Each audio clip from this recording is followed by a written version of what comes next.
earliest signs of kidney failure are, the first that you notice is that you get up more frequently at night to pass urine. You will also notice that you get tired more often. You feel a lot of fatigue. You get a bit of anemia. Your appetite goes down. And you may start vomiting frequently because the poisons in your body are too much.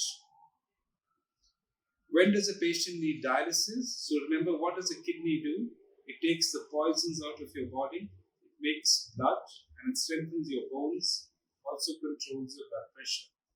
You need dialysis when the poisons in your body are so much that they're going to harm your body very badly, which means you're puffed up, you're having a problem in breathing, you have a high potassium, and you're unable to do your usual activities. So when you have all this and you have a problem in breathing, you should actually consult a local doctor and move for dialysis. So most people would say that you should get dialysis in a dialysis center because getting dialysis at home can be uncomfortable and inconvenient. Also, you need a trained dialysis technician or a nurse to be with you at the time of dialysis.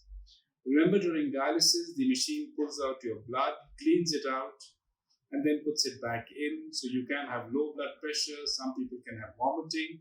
So you need to be careful that dialysis is well done and it's best done in a hospital. So if you're planning for a transplant, there is no doubt that the best option if you're fit to receive a kidney transplant is a kidney transplant. So if you're fit, you are active, you don't have peripheral vascular disease, you don't have cancer, you have a good heart, there is no doubt the best option for you is to go for a transplant. If we take 100 patients and we put them on dialysis, we take 100 patients and we transplant them, those on dialysis don't live long. Patients who have a transplant live much longer. It gives you a better quality of life. You can go back to working. You can go back to your original job. Most of our transplant patients have become fathers. Lots have become mothers. So we lead an absolutely normal life. It is easier for us to transplant you if the blood group of the donor and you is the same. However, with the advent of newer medicines and plasma exchange, we can also do what is called as an ABO incompatible transplant, which means the transplant is between different blood groups. The cost is a little bit higher because of an injection called rituximab and plasma exchanges and the use of a filter, but it's possible and we do it all the time. It's important to remember that the most important person in a transplant is not you and is the donor, and only if we are sure the donor will be all right on one kidney will we take the kidney. What are our results? Well, if you look at our transplant patients and we transplant 100 patients today, at the end of 1 year, about 97 are doing well, and at the end of 5 years, about 80 to 85 are doing well. Not everybody does well with the transplant. Some patients reject the kidneys and go back on dialysis. So how you will do is best determined by your tests. The complications that can occur after a transplant are usually two. One is rejection, which means your body doesn't like the kidney and starts fighting with it. And the other, of course, is that you get a bad infection, which sometimes can be fatal.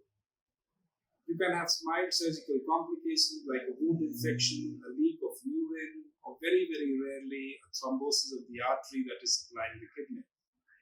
But for most people, it is important that after a transplant, you consult your transplant team on a regular basis because they will have to take care of the rejections and the infections that are known to occur.